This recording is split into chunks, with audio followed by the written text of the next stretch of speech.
All right, guys, I'm going to give a quick rapid reaction update here to the newly released College Football Playoff Top 25. We've got a lot of stuff going on tonight with the midterms and everything, so I'm going to do this, maybe a little 10-minute video, and then get it up. No surprises amongst the top three. It's Georgia, Ohio State, and Michigan. We all expected it.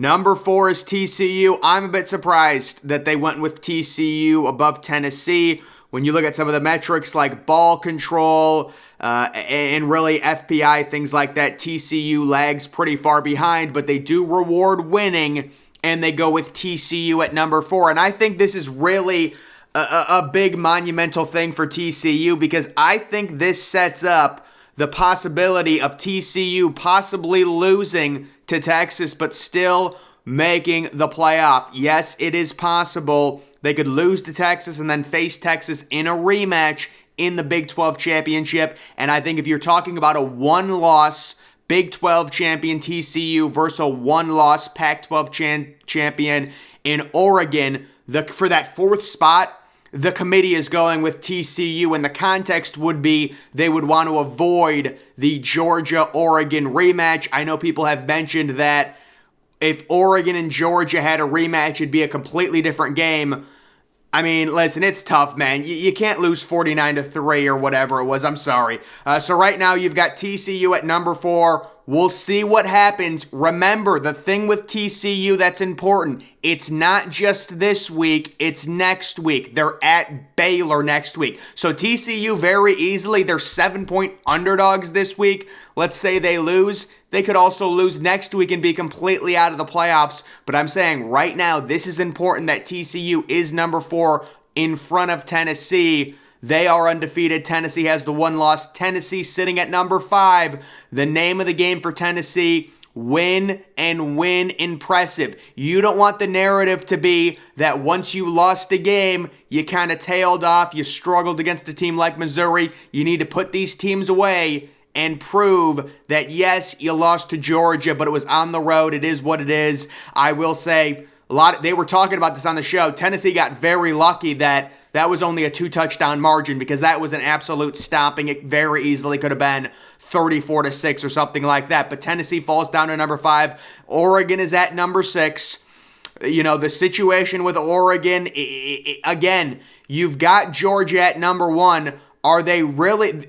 There's a multiple number of issues, but the biggest problem with Oregon is we would get a carbon copy rematch, Georgia-Oregon, in Atlanta, Georgia, neutral site Peach Bowl. That's what we get. That's what we got in week 1. So that's what they're going to try and avoid. But if TCU loses 2 games, they're out of it.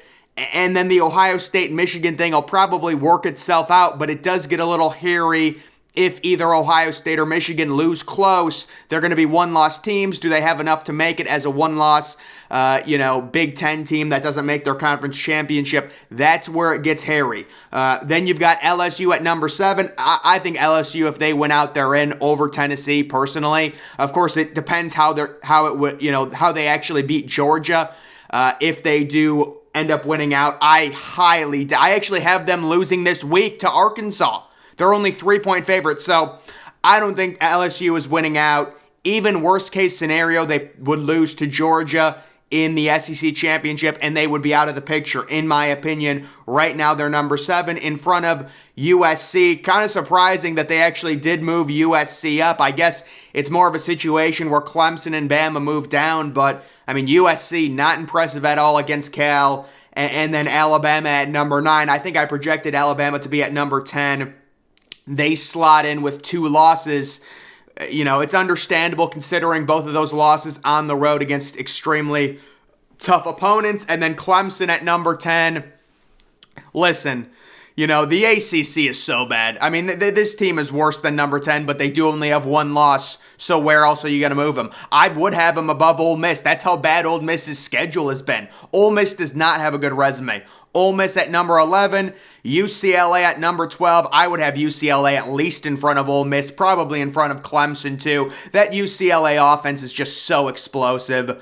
I know they had the game against Oregon. It wasn't good, but they have an explosive offense. Utah at number 13, that's respectable. I agree with that. I agree with Penn State at number 14 in front of one-loss North Carolina. North Carolina simply doesn't have the resume. The metrics hate their defense. NC State all the way up to number 16. They're getting respect. It's understandable. They've been able to right their season after the injury to Devin Leary. You've got Tulane all the way up to 17. They face UCF this coming week. I've got UCF winning that game outright. Texas up to number 18. If Texas beats TCU, we could see 3-loss Texas balloon all the way to number, I don't know, maybe 13 or 12 if they're able to beat TCU at home. They are 7-point favorites against the number 4 team in the nation. You've got Kansas State at number 19. Notre Dame cracks the top 25. I think I projected correctly. I said they would be right around number 20. They're at number 20. They've got a possible letdown game at Navy. It's going to be a lower scoring game. I think they win, but it's a little bit of a tough one considering how well Navy played against Cincinnati. Illinois falls to number 21. It's respectable. Illinois had a good season, but that is a loss you just can't have. You can't lose to Michigan State at home. UCF at 22. They're up 3 spots. Florida State gets an appearance at number 23. They annihilated Miami. They deserve it. They do deserve it. Kentucky at 24. I would have them unranked. And then Washington at 25. It's debatable. I mean, Washington does not have a good defense. They don't have a good run game, but they do throw the ball all over the place. I can understand it. A little bit surprised to not see Liberty here. I understand Liberty had the almost loss to Gardner-Webb, the FCS school. Maybe the committee is punishing them for that. I am not sure, but either way, Liberty, I thought for sure after they weren't ranked last week, they beat Arkansas as 14-point underdogs. They're 8-1. It's kind of surprising. They're probably the 26th or 27th team for the committee, I would think. But the big takeaways here, it is TCU in front of Tennessee. They are undefeated. They do have the huge game, 7.5-point underdogs right now on the road at Texas. That's the ABC 7:30 game. Georgia, pretty much at this point, locked into the number 1 spot.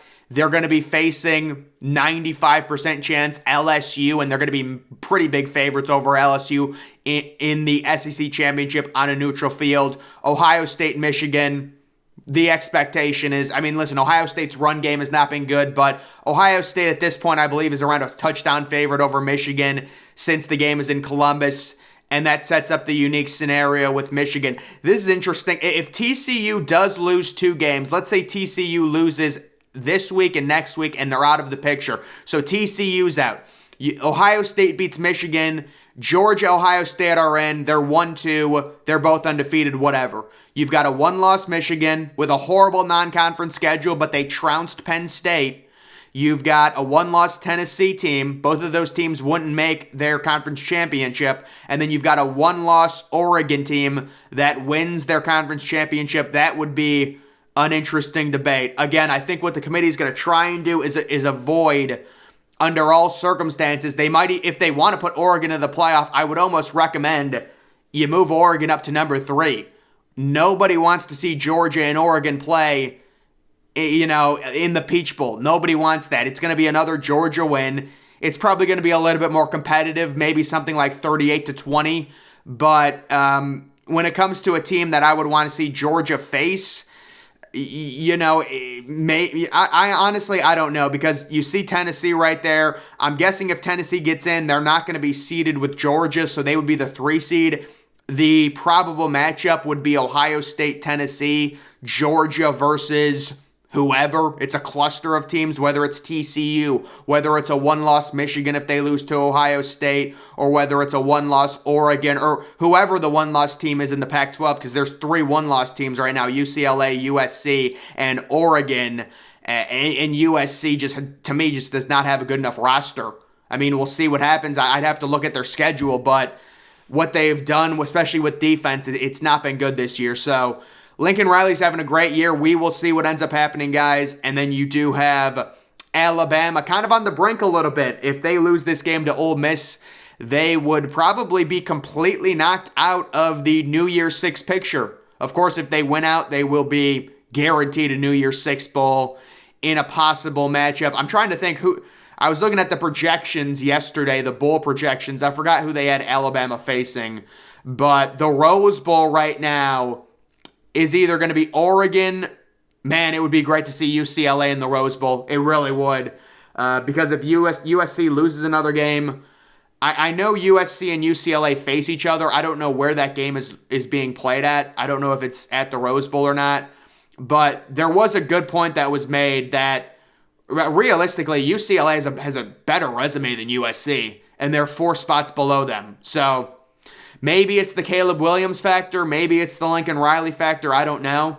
But I will say, just looking at this, I would have UCLA right now at number 10. I would have Ole Miss at number 12. I would probably put Clemson at 11.